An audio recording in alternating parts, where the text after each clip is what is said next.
अमित शाह तेरी तानाशाही नहीं चलेगी नहीं चलेगी। अमित शाह तेरी तानाशाही नहीं चलेगी नहीं चलेगी। अमित शाह जय जय जय जय जय भीम जय भीम जय भीम। डॉक्टर बाबा साहब अम्बेडकर डॉक्टर बाबा साहब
ನೇತೃತ್ವ ವಹಿಸಿದಂತಹ ಭೀಮ್ ಆರ್ಮಿ ಎಲ್ಲ ಪದಾಧಿಕಾರಿಗಳೇ ಹಾಗೂ ಸಮಾನ ಮನಸ್ಕರು ಇಲ್ಲಿ ಸೇರಿರುವಂತಹ ಎಲ್ಲ ಆತ್ಮೀಯರೇ, ಈ ಪ್ರತಿಭಟನೆಯ ಮೂಲ ಉದ್ದೇಶ ಏನು ಅಂತಂದ್ರೆ, ಈ ದೇಶದ ಗೃಹ ಸಚಿವರು ಅಂಬೇಡ್ಕರ್ ಅವರ ಕುರಿತು ಆಡಿದ ಮಾತು ಇವತ್ತು ಕಂಠಿ ಸರ್ಕಲ್ ಅಲ್ಲಿ ಕಿಚ್ಚು ಹತ್ತುವಂತಹ ಸಂದರ್ಭ ನಿರ್ಮಾಣ ಮಾಡಿದೆ. ಒಂದು ಮಾತು ಇಲ್ಲಿ ಸೇರಿದಂತಹ ಎಲ್ಲರೂ ಅರ್ಥ ಮಾಡ್ಕೊಳ್ಬೇಕು, ಈ ದೇಶಕ್ಕೆ ಸ್ವಾತಂತ್ರ್ಯ ಸಿಕ್ಕು ಇಷ್ಟು ವರ್ಷಗಳಾದರೂ ಕೂಡ ಇನ್ನೂ ಜಾತಿವಾದಿ ಮನಸ್ಥಿತಿಗಳು ಇಲ್ಲಿ ಇನ್ನೂ ಜೀವಂತವಾಗಿದ್ದಾವೆ. ಜಾತಿಯಲ್ಲಿ ಶ್ರೇಷ್ಠತೆಯನ್ನ ಕಂಡುಕೊಳ್ಳುವಂತಹ ಗೀಳು ಇನ್ನೂ ಮುಂದುವರಿತಾ ಇದೆ. ಒಂದು ಮಾತು ನಾವಿಲ್ಲಿ ಅರ್ಥ ಮಾಡ್ಕೊಳ್ಬೇಕು, ಅಕಸ್ಮಾತ್ ಈ ದೇಶದಲ್ಲಿ ಅಂಬೇಡ್ಕರ್ ಅನ್ನುವಂತಹ ವ್ಯಕ್ತಿ ಹುಟ್ಟಿ ಬರದೇ ಹೋಗಿದ್ರೆ ಈ ದೇಶದ ಏನು ಲಕ್ಷಾನು ಲಕ್ಷ ಹಳ್ಳಿಗಳಿದಾವೆ ಅವೆಲ್ಲ ಹಳ್ಳಿಗಳು ಒಂದೊಂದು ದಕ್ಷಿಣ ಆಫ್ರಿಕೆಗಳಾಗ್ತಾ ಇತ್ತು. ಈ ದೇಶದಲ್ಲಿ ಮನುಷ್ಯನಿಗೆ ಗೌರವ ಕೊಡಬೇಕು, ಮನುಷ್ಯನಿಗೆ ಬೆಲೆ ಕೊಡಬೇಕು ಅನ್ನುವಂತಹ ಮಾತು ಹೇಳಲಿಕ್ಕೆ ಸಾವಿರಾರು ವರ್ಷಗಳ ಇತಿಹಾಸ ಇರುವಂತಹ ಈ ದೇಶದಲ್ಲಿ ಅಂಬೇಡ್ಕರ್ ಬರುವ ತನಕ ಕಾಯಬೇಕಾಯಿತು. ಡಾಕ್ಟರ್ ಬಾಬಾ ಸಾಹೇಬ್ ಅಂಬೇಡ್ಕರ್ ಬರೋಕ್ಕಿಂತ ಮುಂಚೆ ಇಲ್ಲಿ ಬುದ್ಧ, ಬಸವ, ನಾರಾಯಣ ಗುರು, ಜ್ಯೋತಿಬಾ ಫೂಲೆ, ಸಾವಿತ್ರಿಬಾಯಿ ಫೂಲೆ ಇವರೆಲ್ಲರ ಪ್ರಯತ್ನದಿಂದ ಈ ದೇಶದಲ್ಲಿರುವಂತಹ ಮಾನವ ತಾರತಮ್ಯವನ್ನ, ಜಾತಿ ಭೇದವನ್ನ ಹೋಗಲಾಡಿಸಲಿಕ್ಕೆ ಏನೆಲ್ಲ ಪ್ರಯತ್ನಗಳಾದವೋ ಆ ಎಲ್ಲ ಪ್ರಯತ್ನಗಳಿಗೆ ಕಿರೀಟ ಇಡುವಂತಹ ಕೆಲಸ ಮಾಡಿರುವಂತಹ ಒಬ್ಬ ವ್ಯಕ್ತಿ ಇಡೀ ಪ್ರಪಂಚದಲ್ಲಿ ಇವತ್ತು ಜ್ಞಾನದ ಖಜಾನೆ ಅಂತ ಗುರುತಿಸಿಕೊಳ್ಳುವಂತಹ ವ್ಯಕ್ತಿ ಡಾಕ್ಟರ್ ಬಾಬಾ ಸಾಹೇಬ್ ಅಂಬೇಡ್ಕರ್. ಆತ್ಮೀಯರೇ, ಈ ದೇಶದಲ್ಲಿರುವಂತಹ ಜಾತೀಯವಾದಿ ಮನಸ್ಸುಗಳು ಒಂದು ಮಾತು ನೆನಪಿಡಬೇಕು, ಈ ದೇಶಕ್ಕೆ ಕೆಳಜಾತಿ ಕೆಳವರ್ಗಗಳು, ದಲಿತ ಅಸ್ಪೃಶ್ಯ ಜಾತಿಗಳು ಕೊಟ್ಟಿರುವಂತಹ ಕೊಡುಗೆಗಳೇನದವ ಅವು ಎಂದೂ ಮರಿಲಿಕ್ಕಾಗುವುದಿಲ್ಲ. ಅವುಗಳನ್ನು ನಾವು ಎಂದೂ ಕೀಳು ಅಂತ ಹೇಳಲಿಕ್ಕೆ ಆಗುದಿಲ್ಲ. ಯಾಕಪ್ಪ ಅಂತಂದ್ರೆ ಇಡೀ ಪ್ರಪಂಚಕ್ಕೆ ರಾಮಾಯಣ ಕೊಟ್ಟು ಈ ದೇಶವನ್ನ ಪರಿಚಯ ಮಾಡಿಕೊಟ್ಟಿರುವಂತಹ ವ್ಯಕ್ತಿ ವಾಲ್ಮೀಕಿ. ಅದು ಅಲ್ಲಿಗೆ ನಿಲ್ಲುವುದಿಲ್ಲ. ಮಹಾಭಾರತವನ್ನ ಬರೆದು ಇಡೀ ಪ್ರಪಂಚಕ್ಕೆ ಭಾರತದ ಪರಿಚಯ ಮತ್ತೊಮ್ಮೆ ಮಾಡಿಕೊಟ್ಟಂತಹ ವ್ಯಕ್ತಿ ವ್ಯಾಸ. ಅದು ಅಲ್ಲಿಗೆ ನಿಲ್ಲುವುದಿಲ್ಲ. ಆಧುನಿಕ ಪ್ರಪಂಚಕ್ಕೆ ಭಾರತದ ಪರಿಚಯ ಮಾಡಿಕೊಟ್ಟಂತಹ ವ್ಯಕ್ತಿ ಡಾಕ್ಟರ್ ಬಾಬಾ ಸಾಹೇಬ್ ಅಂಬೇಡ್ಕರ್. ಇಲ್ಲಿ ಡಾಕ್ಟರ್ ಬಾಬಾ ಸಾಹೇಬ್ ಅಂಬೇಡ್ಕರ್ ಅವರನ್ನ ಅವಮಾನಿಸಿ ಮಾತಾಡುವಂಥದ್ದಾಗ್ಲಿ, ವ್ಯಂಗ್ಯ ಪೂರಿತ ಮಾತುಗಳಲ್ಲಿ ಹೇಳೋದಾಗ್ಲಿ, ಅದು ಏನು ತೋರಿಸಿಕೊಡ್ತದಂತಂದ್ರೆ ಇನ್ನೂ ಈ ದೇಶದಲ್ಲಿ ಮೇಲ್ಜಾತಿಯ ಮನಸ್ಸುಗಳು ತಮ್ಮ ಜಾತಿಯ ಕಪಿಮುಷ್ಟಿಯಿಂದ ಹೊರಗೆ ಬಂದಿಲ್ಲ.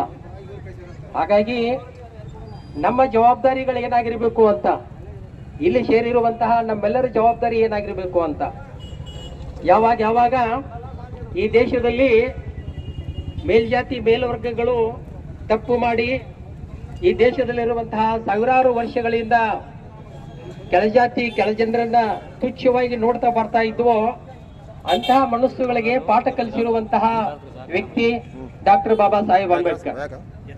ಸೊ ಹಾಗಾಗಿ ಒಂದು ಮಾತಿಲ್ಲಿ ನಾವು ಏನೋ ನೆನಪಿನಲ್ಲಿ ಇಡಬೇಕಪ್ಪ ಅಂತಂದ್ರೆ, ಗೃಹ ಸಚಿವರು ಹೇಳ್ತಾರೆ ಅಂಬೇಡ್ಕರ್ ಅಂಬೇಡ್ಕರ್ ಅಂಬೇಡ್ಕರ್ ಅನ್ನುವಂತಹ ಮಾತು ಹೇಳೋಕ್ಕಿಂತ ದೇವರ ಹೆಸರು ತಗೊಂಡ್ರೆ 7 ಜನ್ಮಕ್ಕೆ ಸ್ವರ್ಗ ಸಿಗ್ತದೆ ಅನ್ನುವಂಥ ಮಾತು ಹೇಳಿದ್ರು.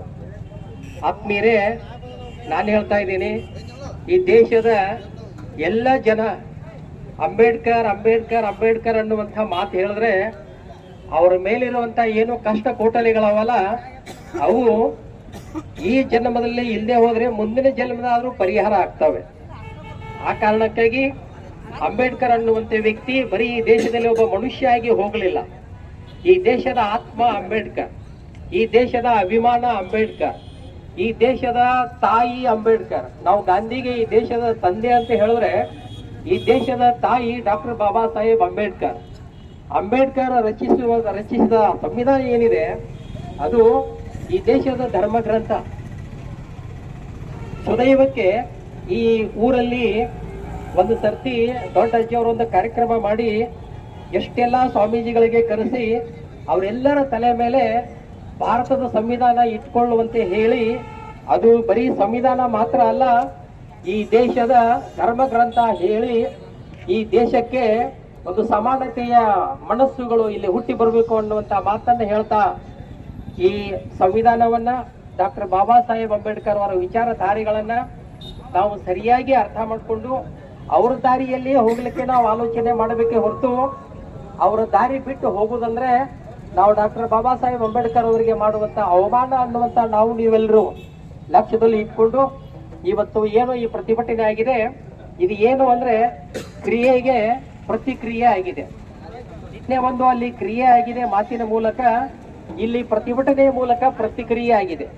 ಇಂತಹ ಪ್ರತಿಭಟನೆಗಳಿಗೆ ಈ ದೇಶದಲ್ಲಿ ಅವಕಾಶ ಕೊಡಬಾರ್ದು ಅಂತ ಅಂದ್ರೆ ಅಧಿಕಾರದಲ್ಲಿ ಇದ್ದಂಥವ್ರು, ಹಣ ಇದ್ದಂಥವ್ರು, ಅಂತಸ್ತು ಇದ್ದಂಥವ್ರು, ಜಾತಿಯ ಬಲ ಇದ್ದಂಥವ್ರು, ಜನರ ಬಲ ಇದ್ದಂಥವ್ರು ಇಂತಹ ಕ್ರಿಯೆಗೆ ಇಳಿಲಿಕ್ಕೆ ಹೋಗಬಾರ್ದು ಅನ್ನುವಂತ ಮಾತನ್ನ ಹೇಳಿ ನನ್ನ ಒಂದೆರಡು ಮಾತು ಮುಗಿಸ್ತೇನೆ. ನಮಸ್ಕಾರ.